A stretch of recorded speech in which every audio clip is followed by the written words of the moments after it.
اللہ کے نبی صلی اللہ تعالیٰ علیہ وسلم نے اس حرمت والے مہینے کی فضیلت بھی بیان فرمائی، اور اس محرم میں حضرت حفصہ رضی اللہ تعالیٰ عنہ جو حضور کی زوجہ ہیں، وہ فرماتی ہیں رسول پاک صلی اللہ تعالیٰ علیہ وسلم 4 عمل زندگی میں کبھی ترک نہیں کرتے تھے، چھوڑتے نہیں تھے۔ وہ کیا ہیں؟ تو آپ فرماتی ہیں ان میں سے ایک عاشورہ کا روزہ حضور کبھی نہیں چھوڑتے تھے۔ عاشورہ کا روزہ رسول پاک صلی اللہ تعالیٰ علیہ وسلم کبھی ترک نہیں فرماتے، اس کی بڑی فضیلت ہے۔ یہ عاشورہ کیا ہے؟ 10ویں محرم کے دن کو عاشورہ کہا جاتا ہے، بڑا تاریخی دن ہے، اور بلکہ اللہ کے نبی صلی اللہ علیہ وسلم نے یہ بھی فرمایا قیامت بھی اسی دن کو آنے والی ہے۔ 10 محرم الحرام ہوگی اور جمعہ کا دن ہی ہوگا جس دن سور پھونکا جائے گا اور پوری دنیا فنا کر دی جائے گی اور قیامت کا منظر قائم ہو جائے گا۔ عاشورہ کا دن آتا ہے تو اے مومنو سب کے سب اللہ کی بارگاہ میں دوڑ آ جاؤ، عبادت کے لیے لگ جاؤ، اور اس دن یہ یاد کرنا چاہیے کہ یہی وہ دن ہوگا جب ہمیں بارگاہ رب العزت میں کھڑا کیا جائے گا۔ اولین سے لے کر آخرین تک جتنے بھی پیدا ہوئے اس روئے زمین پر سب کو اٹھایا جائے گا، حساب و کتاب ہوگا، اور وہ 50,000 سال کے برابر کا ایک دن ہوگا۔ اس دن کو یاد کر کے عاشورہ کا اہتمام کرنا ضروری ہے۔ عاشورہ میں تو ویسی یادگاریں بہت ہیں۔ آدم علیہ السلام کے متعلق ان کی توبہ اسی دن قبول ہوئی۔ نوح علیہ السلام کی قوم پر جو عذاب آیا تھا طوفان کا، وہ طوفان نوح سے کشتی کو جو نجات ملی نوح علیہ السلام کی، وہ بھی عاشورہ کا دن تھا۔ سیدنا یونس علیہ السلام کو مچھلی کے پیٹ سے باہر نکالا گیا، وہ بھی عاشورہ کا دن تھا۔ موسیٰ علیہ السلام کو فرعون سے نجات دی گئی، فرعون غرق ہو گیا، پانی میں ڈبو دیا گیا، وہ بھی عاشورہ کا دن تھا۔ بہت ساری اس طرح کی تاریخی چیزیں عاشورہ کے دن، لیکن یہ ساری تاریخوں پر ایک تاریخ غالب آ جاتی ہے، وہ رسول اللہ کے نواسے کی قربانی کا دن، اس لیے کہ وہ پوری امت کو ہلا دینے والا حادثہ ہے۔ نبی آخر الزمان صلی اللہ تعالیٰ علیہ وسلم نے اپنے اس لخت جگر کو، اپنے اس نور نظر کو، جس کے لیے اپنے سجدے لمبے کر دیا کرتے تھے، جانتے ہیں آپ حضور پاک صلی اللہ علیہ وسلم کے ایک بیٹے تھے حضرت ابراہیم، اور یہ اسی زمانے کے ہیں جب حضرت امام حسین بھی پیدا ہوئے تھے، اور حضور کی گود میں آپ کے اپنے بیٹے بھی تھے۔ حضور صلی اللہ تعالیٰ علیہ وسلم کے وہ ایک ہی بیٹے ہیں جو 6 مہینے تک زندہ رہے۔ حضور صلی اللہ علیہ وسلم اپنی گود میں بٹھا کر انہیں پیار کر رہے تھے، اور امام حسین کو بھی گود میں رکھے ہوئے تھے۔ ایک طرف نواسا ہے اور ایک طرف بیٹا ہے۔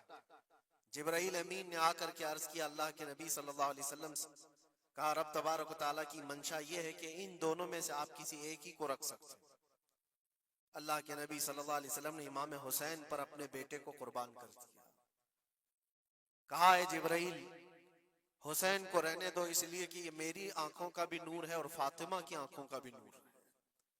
پھر چندی دن کے بعد حضرت ابراہیم کا انتقال ہو گیا۔ آپ اندازہ کریں جس حسین اعظم کے لیے رسول پاک صلی اللہ علیہ وسلم نے اپنے بیٹے کو قربان کیا، اور مدینے کی گلیوں میں جس کو اپنے کندھوں پر اٹھا کر سوار کرتے تھے، امام حسین حضور کے صلی اللہ تعالیٰ علیہ وسلم کے کندھوں پر سواری کیا کرتے تھے۔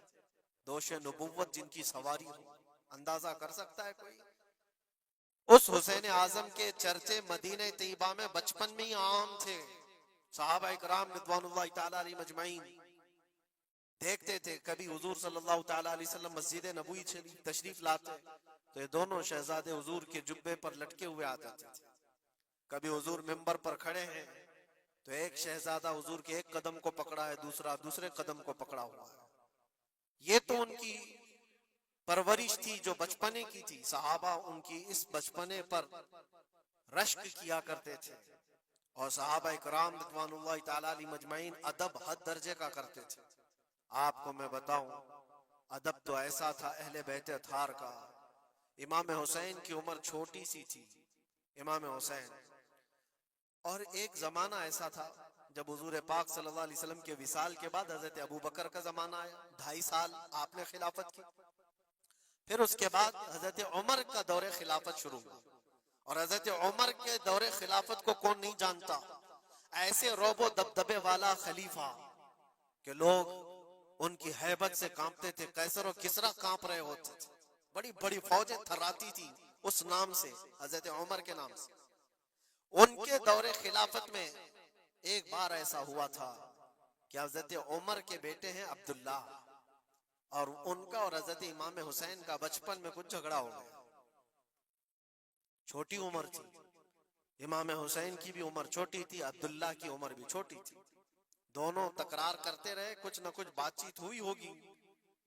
تو حضرت حسین نے حضرت عبداللہ کو غصے میں یوں کہا، تو کیا مجھ سے بحث کرتا ہے؟ تیرا باپ تو میرے نانا کا غلام تھا، خلیفہ وقت ہیں وہ، اور ان کو اس طرح سے کہا تیرا باپ آج جو خلیفہ ہے وہ میرے نانا کا غلام تھا۔ حضرت عبداللہ کو یہ بات لگی، کہا میں یہ شکایت امیر المومنین سے کروں گا۔ وہ دوڑ کر کے آئے، خلیفہ وقت ہے جس کے سامنے کھڑے ہونے کے لیے اچھے اچھے کانپ جاتے تھے، بیٹے نے آ کر کے کہا حضرت عمر فاروق سے کہ ابا آج میری حسین سے تکرار ہوئی اور جھگڑے میں انہوں نے مجھے یوں تانا مارا کہ تیرا باپ میرے نانا کا غلام تھا۔ حضرت عمر اتر آئے کرسی سے اور کہا کیا حسین نے ایسا کہا؟ کہا بالکل ایسا ہی کہا۔ تو حضرت عبداللہ کہتے ہیں ابا کا جلال دیکھ کر کے میں سمجھ گیا کہ حسین کو سزا ملے گی، کہا جاؤ حسین کو بلا لاؤ، حسین کو بلا لاؤ، انہوں نے یہ کہا ہے میں سننا چاہتا ہوں۔ حضرت عبداللہ دوڑے ہوئے گئے، چند اور لوگ بھی ساتھ میں آ گئے کہ حسین کی پیشی ہو گئی ہے خلیفہ وقت کے دربار میں، امیر المومنین عمر ابن خطاب نے طلب کیا ہے۔ حضرت حسین آئے اور وہ شہزادے کے اندر جو رعب و دبدبہ ہے، جلال ہے، جمال ہے، وہ بچپنے سے قائم ہے۔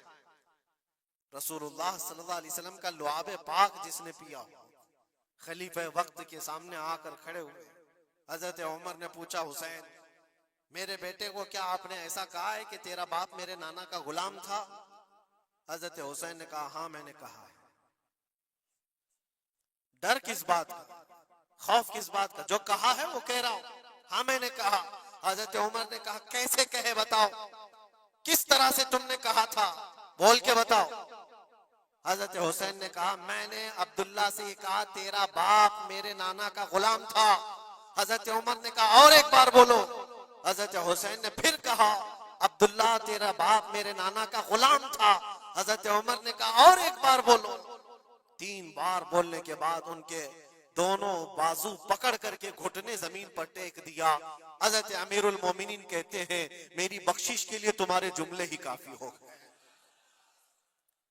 آپ نے جو مجھے سند دی ہے اے حسین بس یہ جملہ کل قیامت کے دن بھی کہہ دینا، جب میرا حساب ہو رہا ہو تو اتنا کہہ دینا عبداللہ کا باپ عمر میرے نانا کا غلام تھا۔ اس لیے کہ رسول کریم صلی اللہ علیہ وسلم نے فرمایا ہے الحسن والحسین سیدہ شباب اہل الجنہ، حسن اور حسین جنتی جوانوں کے سردار ہیں۔ یہ جسے اجازت دے دیں وہ جنت میں چلا جائے گا، جسے یہ کہہ دیں وہ کہ یہ میرے نانا کا غلام ہے۔ مجھے بتاؤ میرے عزیزو، اس حسین اعظم کی بات میں کر رہا ہوں، وقت کا باروب خلیفہ امیر المومنین عمر ابن خطاب جن کے سامنے گھٹنے ٹیک کر کے بیٹھے اور کہے یہ جملہ دوبارہ کہو، ان کا مقام کیا ہو سکتا؟ حد درجے کا ادب صحابہ اکرام کے اندر تھا۔ اور ایک مرتبہ ایسا بھی ہوا تھا حضرت عمر ممبر پر کھڑے تھے، حضرت امام حسین اپنے گھر سے دوڑتے ہوئے آئے، یہ وہ منظر تھا جب انہوں نے اپنے نانا کو ممبر پر خطبہ دیتے ہوئے سنا ہے۔ زمانہ انہوں نے آنکھیں کھولی ہیں حضور کی گود میں، بچپنا پایا ہے رسول اللہ کے گھر میں، اور دیکھا ہے سب سے پہلے خطبہ دیتے ہوئے تو اپنے نانا کو دیکھا تھا، لیکن جب رسول کریم صلی اللہ علیہ وسلم کی وفات ہو گئی تو پورا اندھیرا سا چھایا ہوا تھا۔ حضرت امام حسین ان کے متعلق ہے کہ ایک بار حضرت عمر ممبر پر کھڑے تھے، وہ دوڑتے ہوئے آئے مسجد میں، حضرت حسین کو ایسا لگا کہ رسول اللہ خطبہ دے رہے ہیں، وہ یادیں کہاں سے جاتی جو رسول اللہ کو خطبہ دیتے ہوئے دیکھا تھا۔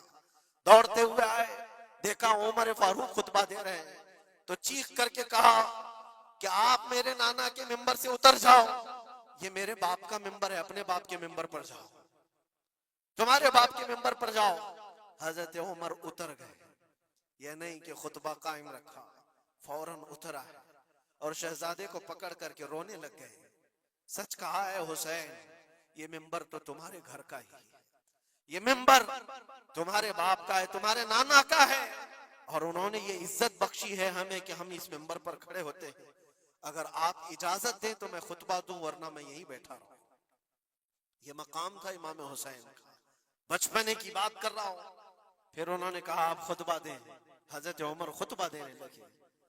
عزیزان گرامی، رسول کریم صلی اللہ تعالی علیہ وسلم کے اس عظیم خانوادے کی بات کر رہا ہوں. دنیا نے امام حسین کی داستانیں کربلا کی بہت سنائی، اور ہم بھی سناتے رہے اور سنتے بھی رہے. وہ تو آخری وقت کی قربانیاں ہیں. جب آپ کی زندگی پاک تمام ہونے کو آئی اس وقت تو کربلا میں پہنچے، لیکن آپ کی ابتدائی زندگی اور آپ کی جوانی، یہ سب معاملات ہر نوجوان کے سامنے ہونا چاہیے. اگر نوجوان آج ہمارا یہ کہتا ہے کہ میرا آئیڈیل حسین ہے، تو اس کو حسین کی زندگی پڑھنا چاہیے.